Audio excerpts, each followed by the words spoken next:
let dad and his new wife stay in my house because he was struggling financially. But then just 1 month later, his wife sits me down for a talk to get me to pay monthly rent. My life has always been difficult since the moment I was born. You see, my mom passed away while giving birth to me in the hospital. I was then raised by my dad, who somehow blamed me, a literal baby, for his wife's untimely death. Throughout my childhood, there was not a single day in our house that passed without my dad reminding me, in his own harsh way, that I was the reason my mom was gone from this world. He would constantly tell me how my birth had taken away the person he loved the most, and how he never really wanted me in the first place. He would point out that, because my life had come at such a high cost, I needed to work hard and live up to it, otherwise my mom's death would have been in vain. As you can imagine, hearing those harsh words as a child was devastating. I was too young to fully understand the complexities of grief, loss, and anger. I needed my mom too. But she was gone, and the only living parent I had left treated me like I was the problem. My dad, who was supposed to be my protector, my guide, my source of comfort, instead became the one who constantly reminded me that I was unwanted in his life, that my very existence was a curse. Growing up in that environment was incredibly difficult. I often felt guilty for even existing and breathing. There were times when I desperately wanted to talk to him, to tell him how his words hurt, how they made me feel like I didn't belong even in my own home. But fear kept me silent, and a few times I did try to speak up. I was met with more bitterness and anger. The result was a childhood marked by a profound sense of loneliness and isolation, while other kids had parents who cheered them on, who comforted them when they were sad, and who made them feel safe. I felt like I was constantly walking on eggshells, trying to avoid triggering more of my dad's resentment towards me. It wasn't just the lack of love that hurt, but the presence of so much anger and blame directed at a part of me. I couldn't change the simple fact that I was alive. Despite everything, I tried to understand my dad's pain. I knew losing my mom had shattered him, and that he never fully recovered from that loss. But it didn't make it any easier to bear the weight of his words. I was just a child trying to find my place in a world that often felt cold and unwelcoming. And yet, despite all the hurt, deep down I still longed for his approval, his love, his acknowledgement. I always hoped that despite everything, I could somehow make my dad proud. I remember the anticipation I felt every time I brought home a report card with good grades, thinking that maybe this time things would be different. I would go to him full of excitement, eager to show him what I had accomplished, hoping for a smile, a word of encouragement, anything that would make me feel like I was enough in his eyes. But every time it was the same. He would barely glance at my grades, let out a grunt, and tell me to keep studying harder, because it still wasn't good enough. He would point out that there were hundreds of other kids who could get the grades I got, so it wasn't really a big deal. Instead of pride or approval, I was met with indifference, in the constant reminder that I wasn't meeting his expectations. No matter how well I did, it was never enough for him. It wasn't just academics that I felt the weight of his disapproval. Anytime I wanted to do something outside of school, like play sports or participate in activities with my friends, he would shut it down immediately. I was told that the only thing I needed to focus on was my studies, so I could get the heck out of his house as soon as possible. Those words stung, reminding me that I was more of a burden to him than a child to be loved and cared for. My friends would talk about how their parents encouraged them to explore their interests and enjoy their childhood, but for me there was no such support. I was constantly reminded that I was just a guest in his house, and that I needed to do as I was told or risk being thrown out. The weekends, which should have been a time to relax or have fun with friends, were no different. If I ever asked to go out or spend time with my friends, he would go on a rant about how I was wasting his money, even if all I wanted to do was something simple, like hang out at a friend's house or go to the park. He would launch into a lecture about how hard he was working to put me through school, and how I had no right to waste time or resources on maintaining friendships. It was as if anything that brought me joy or a sense of normalcy was automatically deemed unworthy or frivolous by him. I remember one of the most painful memories was how he reacted to my 15th birthday. Now most kids look forward to their birthdays with excitement, planning parties or gatherings with friends. But for me it was a day filled with dread. Each year, he didn't like me celebrating my birthdays. But that year I thought things would be different. I wanted to go out for a movie with my friends and have some pizza. When I finally mustered up the courage to ask him for some money, he had a fit. He screamed and told me that I had no right to celebrate the date, since it was also the day that my mom had passed away. He made it clear to me that my birthday was always going to be the worst day of the year for him, and that I should never even think about enjoying it. As a result, I never celebrated with my friends. As you can imagine, over time, all of these repeated experiences taught me that my dad clearly hated me and didn't want me around. The constant rejection and criticism took a toll on me, making me feel like I was always walking on thin ice. trying not to do anything that would trigger his anger or disapproval. I slowly learned to keep my hopes and dreams to myself.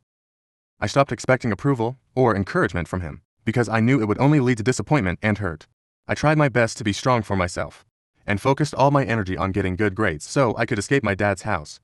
In the end, all the hard work, perseverance, and determination I poured into my studies finally paid off.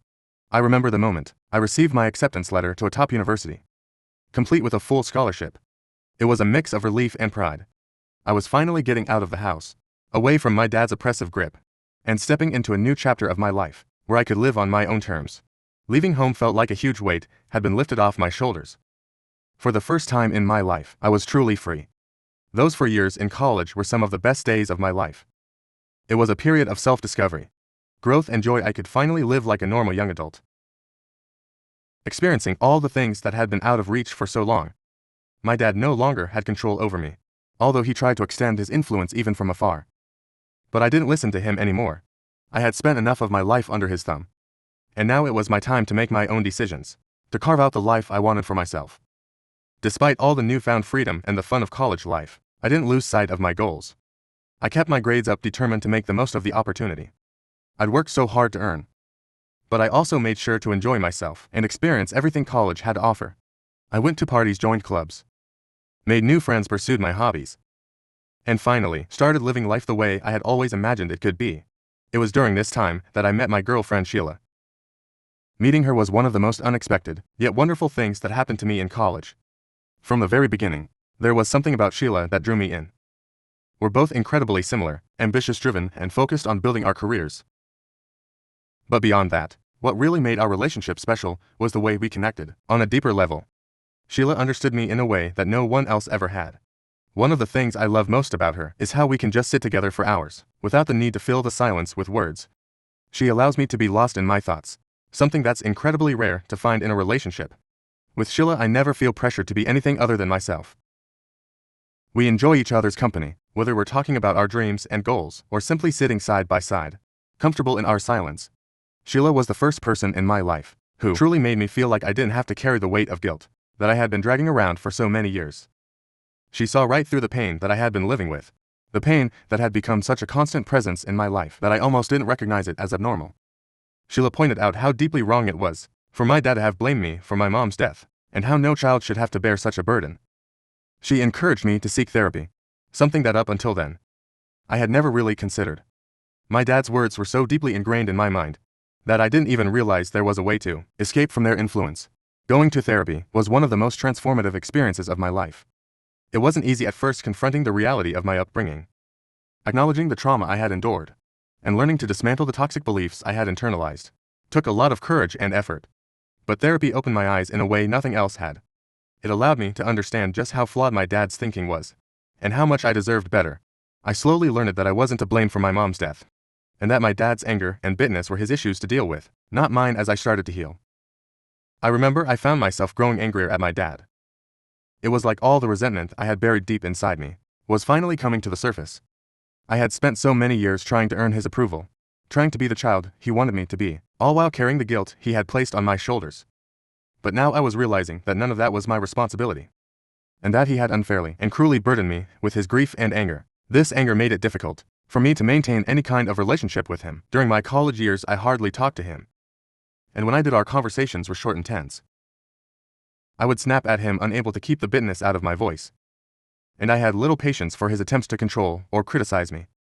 There was one time when I finally confronted him about everything. It wasn't something I had planned. It just came out in a moment of frustration and pent-up emotion.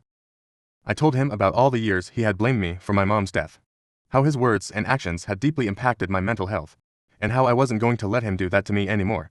I made it clear that I was done being a scapegoat and that I deserved to be treated with respect and dignity. Otherwise, I would cut them off permanently from my life. For once, he didn't have anything to say. He didn't apologize, which I had hoped for. But he also didn't deny what I was saying. After that conversation, I noticed a change in the way my dad interacted with me. He seemed to try to be gentler, less harsh whenever he talked to me. It was as if he was making an effort to change, to be more considerate of my feelings. But despite this, our relationship remained strained. The years of pain and resentment couldn't just be erased with this. I appreciated the small shift in his behavior, But the damage he had done would take more than that to repair the relationship, if it could be repaired at all. Over the years, even though my relationship with my dad has remained sour, I no longer feel the same level of anger or guilt that I once did. I have slowly come to terms with the fact that, while I can't change the past, I can control how I let it affect my future. Of course, Sheila. Support and encouragement have played a huge role in this journey, and I'm incredibly grateful to her for helping me see that I am worthy of love, respect, and happiness. Recently, my dad got married to his girlfriend Didi. It was a small, intimate wedding. And despite everything that had happened between us over the years, I decided to attend the event along with my girlfriend Sheila. We wanted to show our support and wish them the best, as they started this new chapter of their lives together. I was happy for my dad and thought that perhaps being married now would change him for the better. However, just a month after they got married, my dad called me sounding desperate. He had made some poor financial decisions and was struggling to make ends meet. He told me how he hadn't been able to pay the rent on his place for the past 6 months and now he was facing eviction. He told me that he couldn't tell his wife about this as it would start a fight between them. The first thing he asked was if I could cover his rent. Hearing this, I immediately refused. Even though I had the means to do it, I didn't want to be used as a financial safety net, especially given our complicated history. I've worked hard to build the life I have, and I didn't want to set a precedent where he could turn to me for money whenever things went wrong. But after I talked it over with Sheila, I started to feel guilty. I couldn't shake the feeling that maybe I was being too harsh, that despite everything, he was still my dad and maybe he genuinely needed help. So I called my dad back and offered him a compromise. I told him that while I wasn't willing to pay his rent, I would let him and Didi stay with me temporarily, since I lived in my house all on my own and had plenty of space for the both of them. I told them that they could live at my place until they managed to save enough money to get back on their feet and find a new place. It wasn't an easy decision, given everything that had happened between us in the past, but I felt it was the right thing to do. I made it clear that this arrangement was temporary and that I expected him to work toward getting back on his feet. My dad took some time to think about my offer, but he eventually called back and agreed to the arrangement. Within 2 weeks he indeed moved into my place and I set up a guest room for them. The first month or so was a period of adjustment for all of us. It had been years since I had lived with my dad, and we were both very different people now. I was no longer the teenager who had to silently endure his criticisms. I was an adult with my own life habits and routines. Unfortunately, it didn't take long for his old patterns to resurface. My dad started commenting on my lifestyle and habits, as if nothing had changed. Whether it was the way I spent my time, the way I kept the house, or even the way I managed my day-to-day lives, he seemed to always have something to say. But I wasn't the same person I used to be. This time I wasn't willing to let him have that kind of power over me. Whenever he would start criticizing, or trying to control aspects of my life, I would stand my ground and tell him to stop. I would make it clear that he had no right to comment on my choices, especially while living under my roof. I wasn't rude about it, but I was firm. I wasn't going to let him dictate how I should live my life. Not anymore, of course. This didn't sit well with his wife Didi. Once or twice she made comments about how I needed to respect my dad. She would tell me how he had sacrificed so much. I would simply shake my head because I knew the truth about him, and it was clear that she didn't know about half of the things that he put me through. As a child I did respect my dad, but I wasn't going to allow him to walk all over me or let him undermine my choices. I had spent too much of my life trying to please my dad, at the expense of my own happiness, and I wasn't about to fall back into that pattern. Still, it wasn't my place to tell the truth about my dad to Didi. So I would just keep my mouth shut whenever she made those remarks. It wasn't worth getting into an argument over. I knew that living together was going to be challenging, but I hoped that with time, we could all find a way to coexist without too much friction. But then one evening after a particularly long day at work, I came home to find my dad sitting in the living room, watching TV with his wife. The house was a mess and there were dishes piled up in the kitchen. I asked my dad why he hadn't cleaned up, since I had told him and his wife repeatedly that they needed to pick up their share of the household duties, and it was his day to clean. You know, he started in that familiar tone that always set my teeth on edge. You were a grown-ass adult, who I raised single-handedly after your mom passed away. You should feel ashamed for even asking me to do more work for you. At this age, you can wash the dishes yourself. I was so pissed hearing those words that I shot back saying, "You know what's really embarrassing? The fact that you're sitting here on my sofa in my house, watching my TV, eating my food, and ordering me around, when you were the one who begged me to move in for free. You and your wife have done nothing to help me out this whole time. Guess what? If you don't feel like doing the dishes, then you can just pack your bags and leave anytime." My dad just stared at me, taken aback by the force of my response. There was a tense silence, and for a moment I thought he might actually get up and storm out. However, I knew he had nowhere to go, so I turned and walked out of the room, slamming the door to the kitchen behind me, my heart pounding with a mix of anger and frustration. The next morning, I went downstairs and found myself alone in the kitchen with Dee Dee. My dad had likely left early for work. As I was about to exit the kitchen, Dee Dee asked if she could talk with me.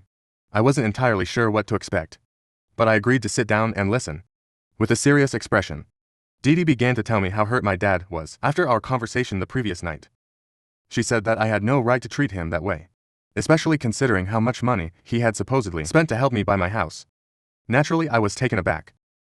My dad hadn't given me any financial support since I left for college. I had bought this house with my own money that I had saved diligently for years. The claim that he had contributed significantly to my purchase was completely unfounded. I asked Dee Dee to clarify what she meant, and she explained that my dad had told her he had used some of his savings to help me buy the house. It was as if a light bulb had gone off, and I almost found it amusing that this was the narrative my dad had fed her. Before I could respond, Dee Dee continued to insist that I should be grateful for the help my dad had supposedly given me. She felt that given his financial struggles, it was only fair for me to start repaying some of that money back to him by paying rent to them while they stayed with me, since this was basically my dad's house. Also, her argument was that it was the least I could do, considering the financial sacrifices my dad had supposedly made for me. I stared at her face and couldn't help it anymore. I started laughing at Dee Dee. I mean, the whole thing was so absurd that I couldn't take it seriously. When I finally managed to stop laughing, I told her the truth, that I was the actual owner of the house, and Dad had not paid for a dime. The look on her face was priceless. It was clear that she had no idea that I owned the house, and the embarrassment and anger she felt must have been overwhelming. She asked me if it was really true that my dad had never helped me out, and I told her how my dad didn't even have money to pay for his own rent, so how could he ever afford to pay for my house? I guess after our talk she must have seen the truth too, since she didn't argue much. However, not long after, she packed up her things and left my place that very same day. I didn't stop her because it was none of my business. Later in the evening, when my dad came back home, he called Dee Dee asking her about why her things were gone. When he found out that I had told her the truth about the ownership of the house, he started to blame me for not keeping my mouth shut. He accused me of making his wife uncomfortable, and of deliberately sabotaging their relationship by spilling the truth according to him. I should have been more understanding, and should have let her believe his lies, since now he felt too small compared to me, as if somehow it was my fault that he couldn't afford a place of his own. It was frustrating beyond belief. I pointed out to him that here I was offering my home to help them out, and instead of gratitude I was being blamed for their problems. My dad seemed to forget that I didn't know him anything, and that the only person to blame here was himself. It was like all those years of him treating me like I was the problem had come rushing back, and now, even as an adult, he was trying to make me the scapegoat for something that wasn't my fault. But he wouldn't listen. Instead of understanding my perspective, he insisted that I should call and apologize to Dee Dee and clear things up by lying and letting her believe that he had somehow helped me during the purchase of this house. I argued back that I was not going to lie for him to his wife. I was exhausted from the constant manipulation and blame, and I had reached my limit. Finally, I told my dad that I couldn't handle having him around any longer, as his constant fights with me were starting to affect my mental health. I asked him to pack up his things and move out by the next day. It was a decision I made with a heavy heart, but I needed to establish and maintain boundaries to protect my own peace and sanity. My dad did argue that he didn't have a place to go, and pleaded for more time. But at that moment, I couldn't bring myself to care about his excuses or his situation any longer. I stuck to my decision and made my dad move out the next morning. Ever since then, my dad has been reaching out to me and complaining about how I have ruined his life in his marriage since Dee Dee refuses to talk to him. He keeps blaming me for how things are with Dee Dee and says that a good son would have never kicked their parents out. I'd up for kicking out my dad. Update 1: I am glad that everyone understands just how much trauma my dad has put me through. Over the years, a lot of people have advised me to contact Dee Dee and share the truth about my childhood, as she might not be fully aware of who my dad really is. Until now, I prefer to stay out of his business. But I believe it's important for her to know the reality, since he might have lied to her about other things. I plan on reaching out to her and having a one-on-one conversation. Update 2: It's been a week since I last updated. I finally had a chance to sit down with Dee Dee and discuss everything. It turns out she had no idea about the kind of childhood I had. I shared with her the blame and emotional trauma I went through and how it affected me. She seemed shocked and admitted that Dad had painted a completely different picture, portraying himself as a struggling, single father who had sacrificed everything for his child. I couldn't help but shake my head in disbelief. I recounted stories from my childhood, and how I was constantly blamed for my mom's passing. She expressed her sympathy and understanding. Next, I explained to her how hard I worked throughout college to establish myself and how fortunate I was to land a high-paying job. This allowed me to save money and move into a place of my own. I told her that this is why I didn't like Dad dictating anything around my place, since he never allowed me to be myself in his house while growing up. Dee Dee understood my pain. She then revealed that Dad had actually lost all his money due to gambling, and she had not mentioned it to me earlier, because he was too ashamed about it and wanted to keep it hidden. She explained that, when my dad first suggested moving into my place, she had outright refused. She wasn't comfortable with the idea of moving in with me. And I guess this is why my dad had lied to her, and told her that he had financially contributed to my home, which made her feel less guilty about accepting the offer to stay with us. However, later, when she found out from me that his claims about helping with my house were entirely fabricated, and were just another manipulation tactic to get what he wanted, she felt devastated. She then told me how embarrassed she was about asking me for rent. That day I reassured her that it wasn't her fault, and that the blame was completely on Dad for his lies. As we were parting ways, Dee Dee mentioned that after our conversation, she was planning to take some time off from Dad to reflect on their relationship. Update 3. Hi everyone. I know I haven't updated anything here. For the past 3 months, I have completely cut off my dad from my life. Since I asked him to move out, it hasn't been an easy choice, but it is necessary for my mental and emotional health. The last time we spoke, he tried to blame me for everything again. But I didn't engage anymore. I straight away just blocked him. Since then, I have to admit that I have been feeling much better. The stress and manipulation have lifted, and I'm experiencing a sense of relief and clarity. Feels like I finally reclaimed my space and peace of mind.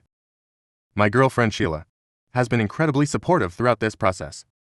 She's been there for me, offering comfort and encouragement, and helping me work through my emotions.